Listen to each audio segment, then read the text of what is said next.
Hi, I'm John Rossbach. I'm 66 years old. I live in Mason, Ohio, which is part of Greater Cincinnati. One of the memories I have two older sisters, and when I was a little boy, I was in my room playing with my cars, and my sister had to walk right past my door, and so she heard me in there, and she told me later she just stayed there and listened because she said it was like a TV show. You weren't just playing with your cars, there was a story there, and there was sound effects, and there was dialogue. And she said, I just stood at the door and listened to her. And so she's always called me a storyteller. I've really never had a problem coming up with ideas. The reason I started writing, I worked in video production and became very frustrated with all the logistics needed for actually producing a visual presentation. I just want to write the stories. I retired in March of this year after 29 years with the Xerox Corporation. And now I think I'm busier now than I was when I was working. I do work part-time for the same company as my wife, and of course writing. And I volunteer at the National Museum of the United States Air Force. This is the largest and oldest military aviation museum in the world. I've always had an interest in aviation. I love being there, as you can tell. Those planes are like old friends to me. I'm also a docent, so I give tours in addition to monitoring the galleries. And I've had really positive feedback from the people who've been on my tours, because I try to blend, not just talk about planes, but talk about the people that flew them, that talk about the historical events of what led to this type of plane. I knew a lot, but I've learned so much being with the museum. For instance, in a book that's soon to be published, I used a fact that I learned from the museum as part of the story. Again, it's based on fact. This program did exist, but I took creative license and I created a story around that event that isn't true. It's totally fiction. But I wouldn't have that without that experience. My present book is about airplanes, and I had to design a new airplane. Well, there's an airplane at the museum. They only made 2 of them, and the other one was destroyed in a crash. So we have the only one left in the world, and it's an incredible plane. And basically I styled Shooting Star, it's called, after this airplane. And again, it's like, I can do this. And if anyone like me would read it and read that description, they know what kind of plane it is. But it's plausible, it would work. So it's really played a big part for the writing. I have many interests, but one of the interests is fine art and forgery and how that works. Fine art is different because its value it's not like if you have a car, you can say it's worth that much. And then forgery, a lot of things with art is the provenance, is proving that it's real. And that just fascinates me. My protagonist in Switch is a former document advisor, worked for a museum. And he was caught up in a scandal at the museum where he was framed for producing a forgery. He didn't do that, but he was framed, and so at that point he really couldn't work in anymore. But he had a good knack for what I would call project management, of being able to get people together and do these things. And so he started going to the very rich, who often were not that concerned about breaking the law. Switch is different because this is the first time my protagonist is actually a criminal. I've just always been fascinated by the criminal mind, and the idea of a con that stands for confidence. You have to stick to your story. Whatever story you're telling, you have to stick to it, because if you back down, then it falls apart. My wife will tell you it's almost impossible for me to lie. I can't do it, but I can write about it. And it's the freedom of being able to write and come up with ideas like that has always been great. I really enjoyed that.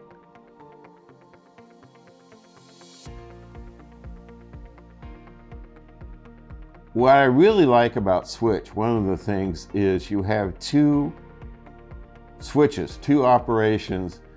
You're switching a painting and you're switching these cars. I pride myself on continuity of having a thread running throughout the whole novel. And this is, you've got these two things, they're very different objects, but they're parallel in terms of switching them. I actually found a painting.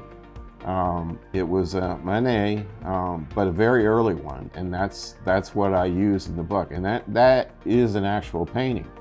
And then I did some research on some automobiles. I found 4 of them, so I used that. And the idea of, especially with the automobiles, I set it up so that they had to be switched when they were in a moving truck, because where they were stored, it would be too hard to break in and steal. I mean, we're talking about 4 cars, not a diamond necklace or a painting, but 4 automobiles. That was the only way that when they were on the truck, the security wasn't as tight. So that's the idea that came to me. And then the painting, it was, the opening of the book starts with a story where the painting is switched, but the protagonist is kind of bothered by why, but he goes ahead and does the job. So later in the present time, he realizes what happened and why this first switch was necessary, and decides he has to switch them again. And I had a team of people to do the switch, mainly for the cars, but I decided I really needed a con person. And at first, that was going to be a fairly minor role.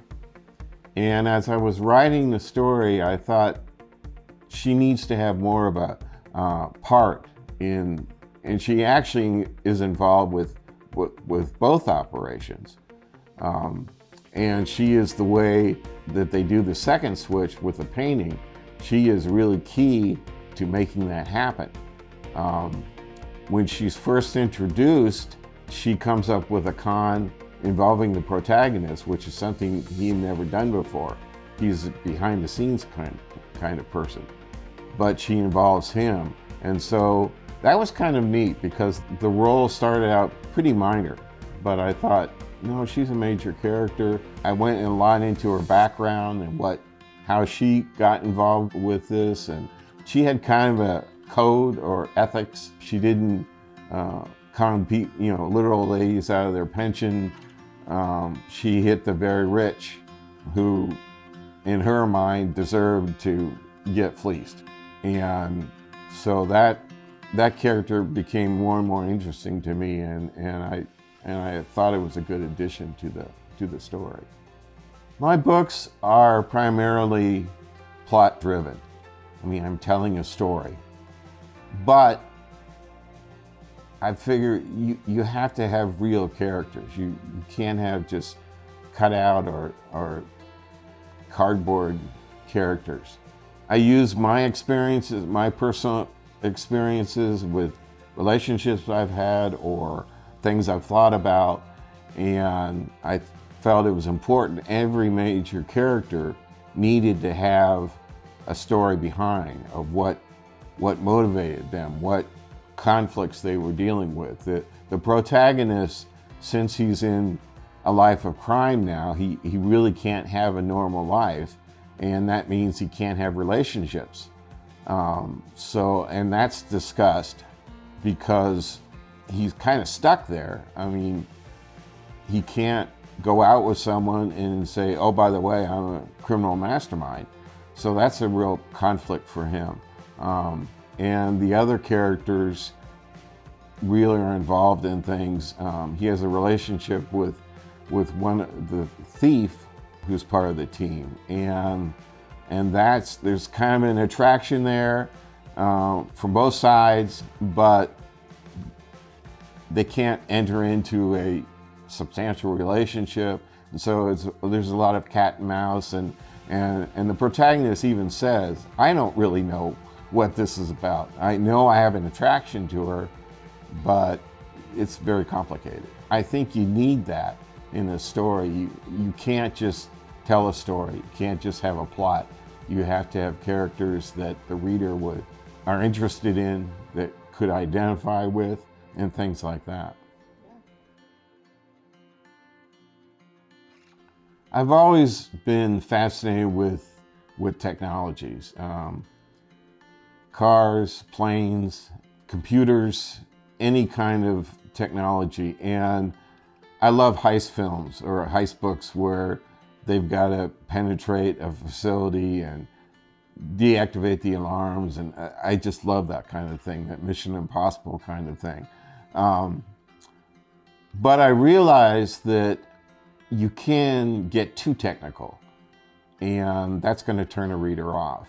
So I try to give enough of an explanation so it's plausible, but not to the point of boredom of detail that will turn a reader off.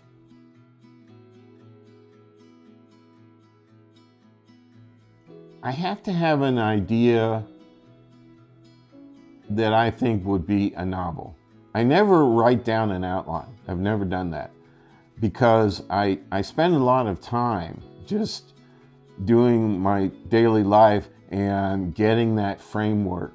I guess by the time I'm writing, that story has really become a part of me because I've been mulling it over for maybe months. And I never force myself to write. I never say, okay, for the next hour, you will write. If I do that, you're gonna know it. So I write when I'm ready to write. The story I'm writing now is near the end, and I have to feel that I'm ready to write that. And one thing that I did in Desperate Flight was I created another story inside the large story. So that was kind of fun. It's a complete story, but it's much shorter. And then it takes off the main story, but then you go back to the main story.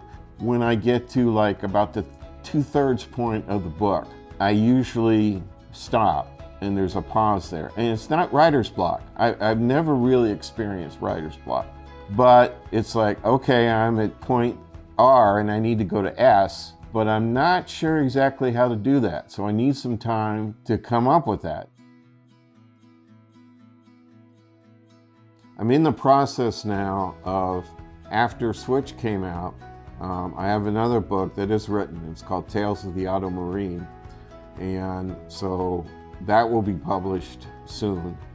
I'm writing another story. So I'm just about finished with that. What I do is when I'm writing a story, when I'm to that point, I'm thinking about my next book. So I'm now getting ideas for that next book. They're just very sketchy and very just ideas at this point. But eventually when I get ready to write. So yeah, there are a lot of stories coming. People say, how do you get ideas for your story? I've never had a problem with that. Like I said, I've never suffered from writer's block because I don't have a job where I have to produce something by next week, by the end of the month. So I'll watch something on TV. Desperate Flight really took flight because I watched a documentary about a plane crash that happened in 1946. But the plane wasn't found until decades later. And it's a fascinating story. And I saw that documentary and I said, that's a story. And Desperate Flight is not that story. I reference it but it was the impetus to writing that story. Things at the museum will hit me, or I'll see something. It also sort of depends on what I'm interested at the time.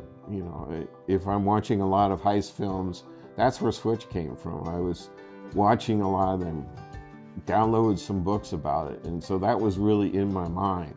I've always been in aviation, so a lot of my books are aviation related. So to a degree, what's happening in my life will actually influence where my ideas come from.